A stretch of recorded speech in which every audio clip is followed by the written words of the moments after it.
The ninja's combat art was called taijutsu. This is the art of using the body. Enormous endurance, the ability to take a hit, the ability to climb where nobody else could climb. This is a part of the historical training. That kind of intense training was just the foundation. The ninja often operated under tremendous physical and mental stress, where the price of failure was death. To prepare, mind and body were trained until a ninja's edge was sharper than the blade they wielded.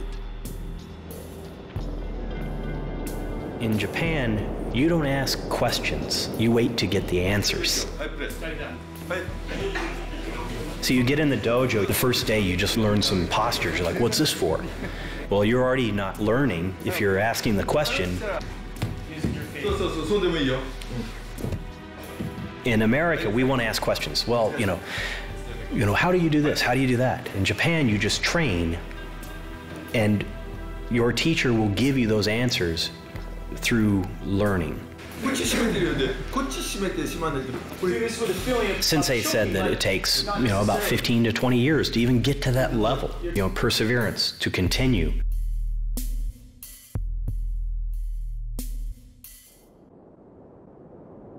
It is human nature to seek answers. The ninja often learned from what was unsaid, left to search for meaning while pondering the motives of the masters.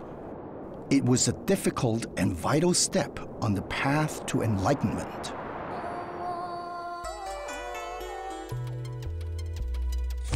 Itagaki just seems to have that personality and demeanor that he wants to create something that's really good but really challenging. And you're almost not just trying to beat the game, but you're trying to appease him and get his approval if you can actually survive. I hate people that don't do their best. So when I'm challenging something and when I have a goal, I put everything that I have and all of my time into achieving that goal.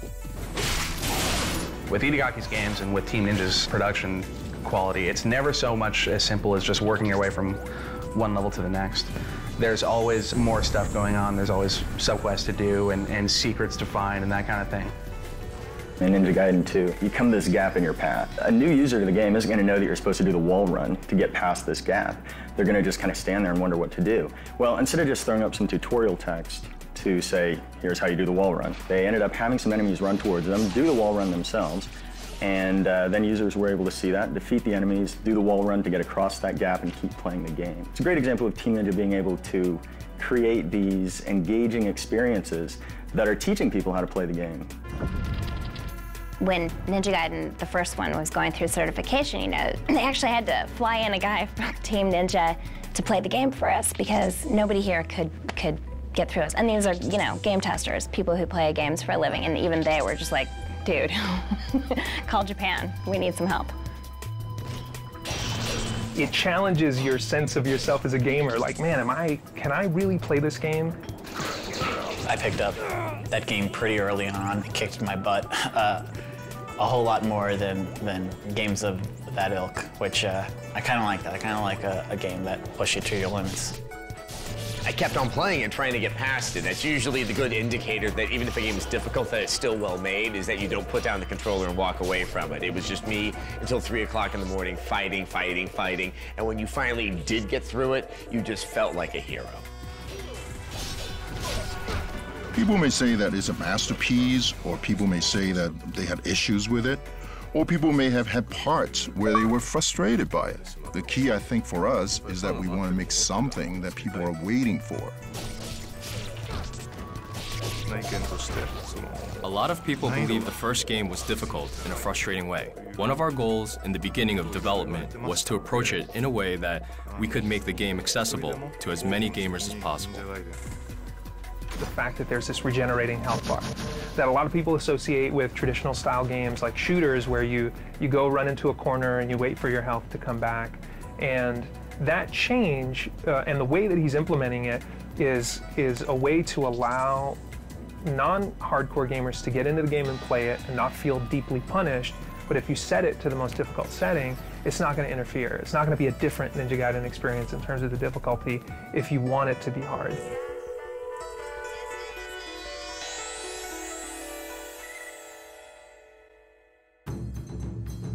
Hajime Sensei teaches that ninjutsu is the art of 1,000 forms and infinite variations.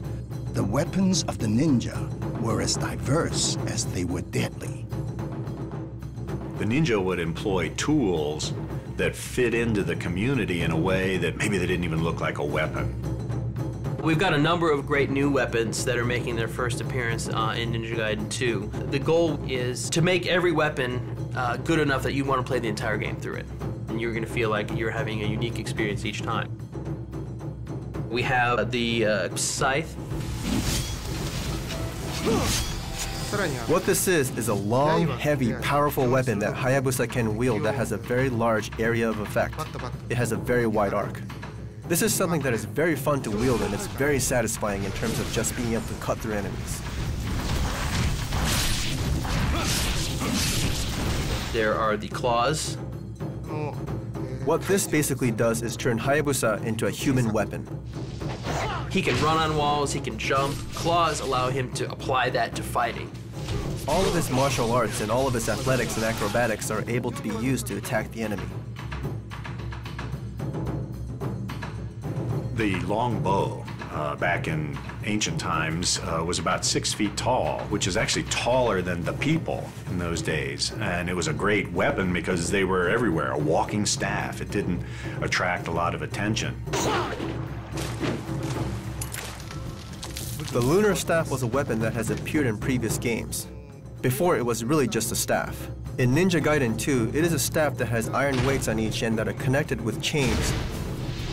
And each of these iron weights have spikes, so, as you can imagine, as you're swinging this thing around, it is incredibly lethal. The kusarigama was a very interesting weapon. On one end would be a blade on a handle sticking out, long chain, and on the end of the chain would be a weight.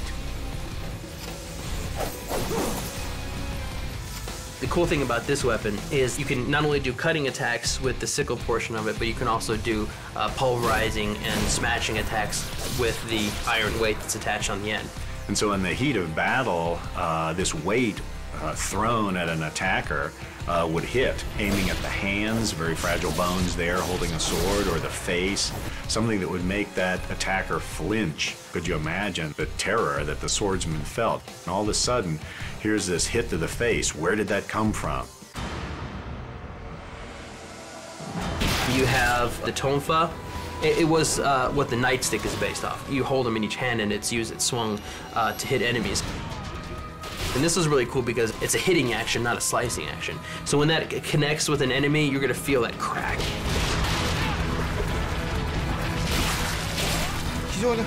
These are weapons of Okinawan origin. You hold them in both hands and swing them. They're very similar to the claws in that they're very speedy and can hit the enemy multiple times. With the tonfas, you can actually pulverize that limb into basically ground meat.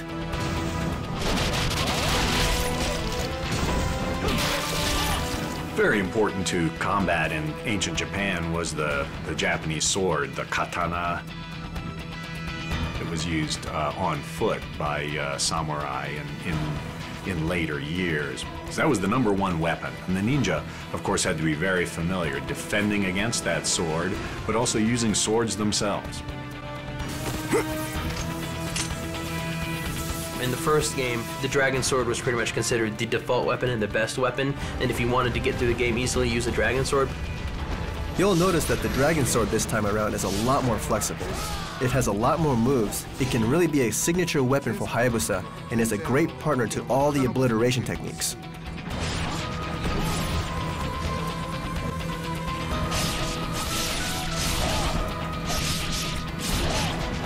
There was a skill of fighting with 2 swords at the same time, and so you can imagine how confusing that would be to an enemy who's used to seeing just one at a time.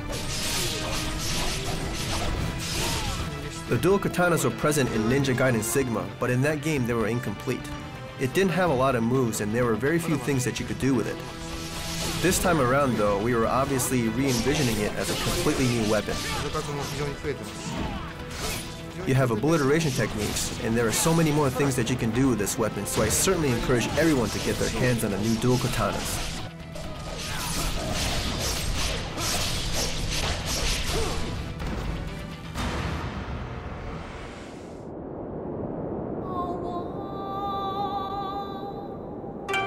The ninja, so lethal with body and blade, were known as invisible warriors, a tribute to their concealment skills and a lack of true knowledge about them. Rumors spoke of ninja who used magic to disappear, walk across water, or strike down an enemy. Well, the term ninjutsu, jutsu means an art or a technique. And then there's another term, ninpo. Ninpo would be the magic of knowing how the universe and the inhabitants, the people and the animals and the weather and everything, knowing how that works. And so that is the traditional magic of the ninja. Ninpo is supposed to be ninja magic. And I think a lot of people in the first game felt like, yeah, they were cool, but, you know, it was really a take it or leave it kind of thing. What we've tried to do in this game is make sure that each one has its own individual purpose and make sure that although the ninpos are, of course, designed to kill enemies, that you really get the satisfaction and feeling that you finish an enemy off. The new game, you want to use them, right? You want to be constantly pushing that ninpo button because it's just so badass what happens.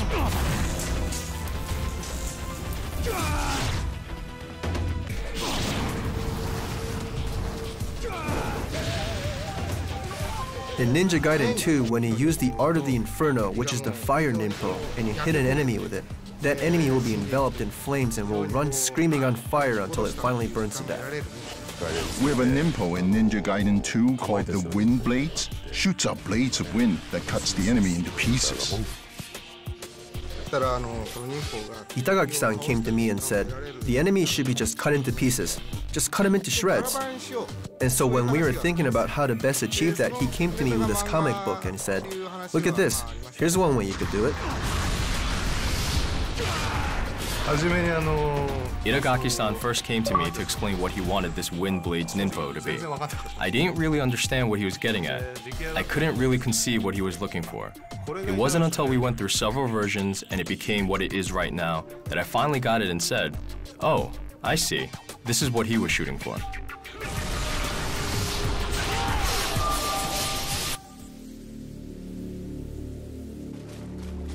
There are a lot of these ninja skills that look supernatural or impossible, but actually they're grounded in reality. For instance, ninja are heard of as walking on water. Well, how would you do that? In the marshes of Iga, there are a lot of plants that grow there in shallow water. There could be a construction that a ninja would use. It looks like a great big giant raft that could be strapped to a foot. And by sliding those, they would push the plant growth down and create some stability for themselves. Now, when you look at it, it looks like the ninja is walking on water. We've made it so that he can not only run on water, but he's going to be a very effective fighting force on top of the water. Every weapon will have its own unique attack that is used when you're in and around the water, so that we can add even more depth to that portion of the game.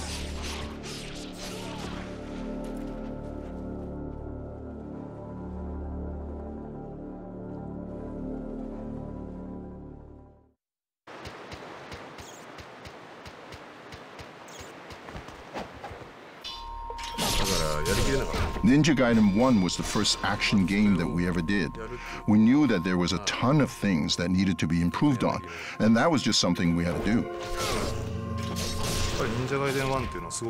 Despite the fact that the first Ninja Gaiden was known as an amazing game and a masterpiece by a lot of gamers out there, we didn't necessarily share that sentiment inside the team. Itagaki-san and other people on the team felt like Ninja Gaiden 2 should be really unique in its visual presentation, so that every background that you look at, you're thinking, wow.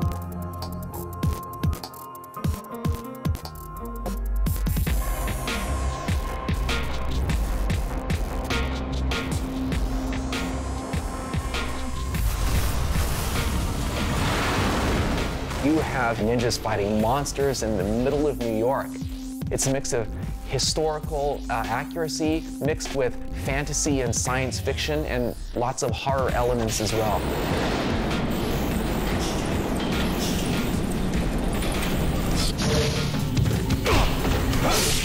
What we do is we send people to New York to take pictures. We send people to Mount Fuji to go and take shots. And we include those so that you can know immediately, oh, that's Mount Fuji. I know exactly what that is. This is what makes the difference between a good game and a great game. Obviously, some locations in the game were inspired by traditional Japanese architecture. The Hayabusa village, we tried to kind of give the essence of what a period village might have looked like. But the majority of the game takes place on a worldwide stage.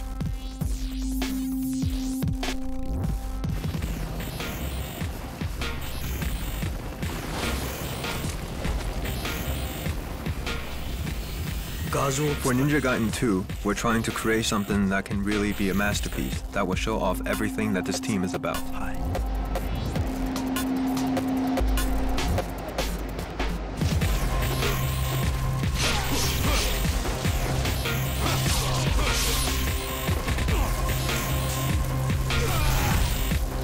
Making a game is a process where if there are 100 elements, 90 of them are created pretty much automatically. It's the remaining 10% that is the key. That's what defines if it's a good game or not. Those are the hardest things to lock in. Those are the hardest things to do, and that's my job. And that's one of the hardships I go through. The pursuit of perfection is the chosen journey of many great minds. Whether designing a video game or planning a battle, the success or failure of such pursuit is often found in the details. The ninja would be out in the field and needed to be able to interpret intelligence as they went along. They had to have their hand, their mind, their perceptions on what's going on, and then make up their mind as they went along.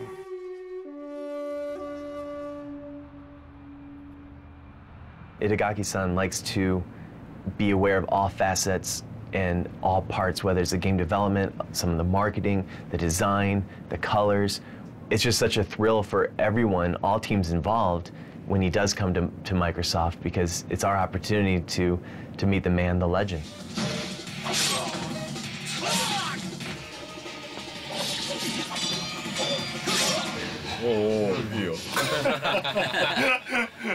So the very first time we got a build, the only way he was comfortable bringing it was physically carrying a disc with him on his person.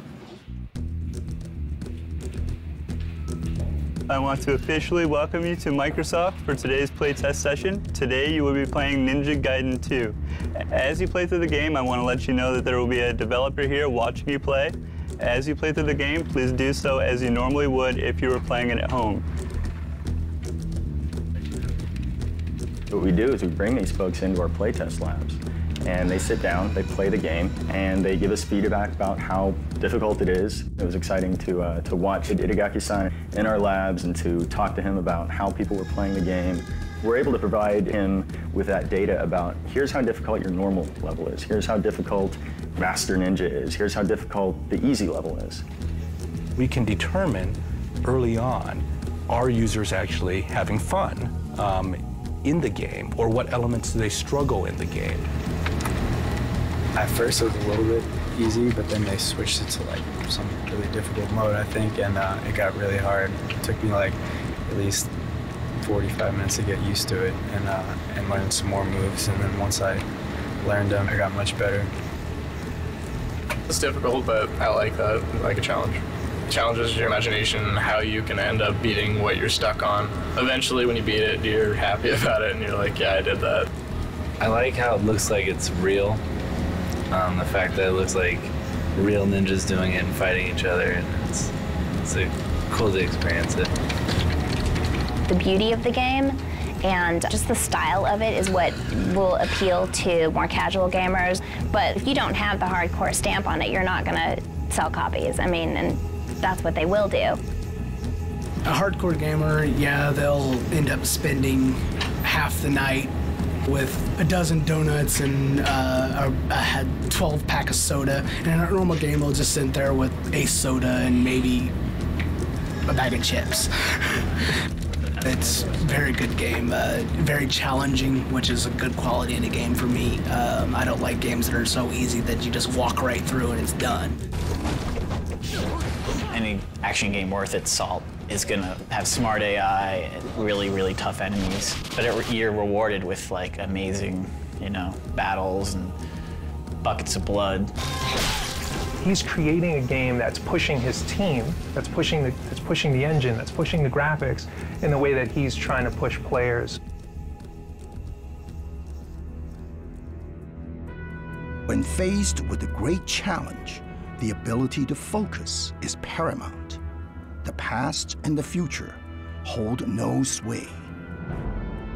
The concept of nakaima, being right in the moment, the middle of now, the middle of the moment is so important.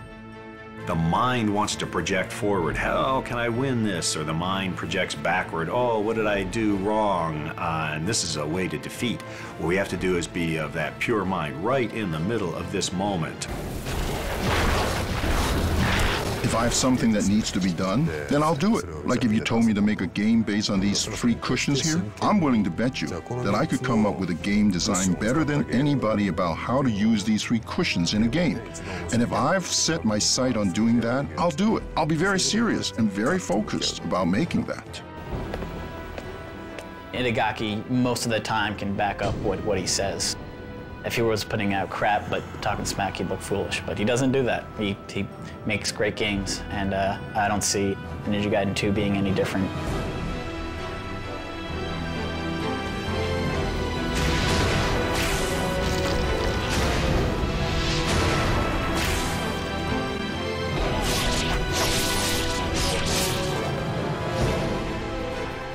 Since the original Ninja Gaiden came out on the Xbox, that the amount of people that are playing video games and have more of an appetite for something challenging like this has grown, and I think as more awareness of this game occurs, that there's going to be a general sense of, okay, we want to play this game.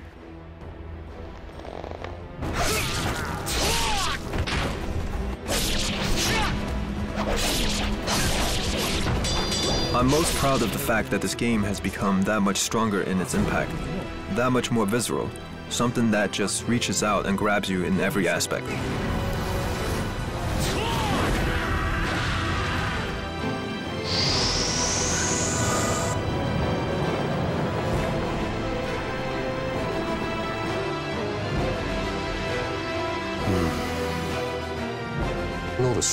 I treat everything as if it was a game with a clear winner and loser, and I want to do things where I can win.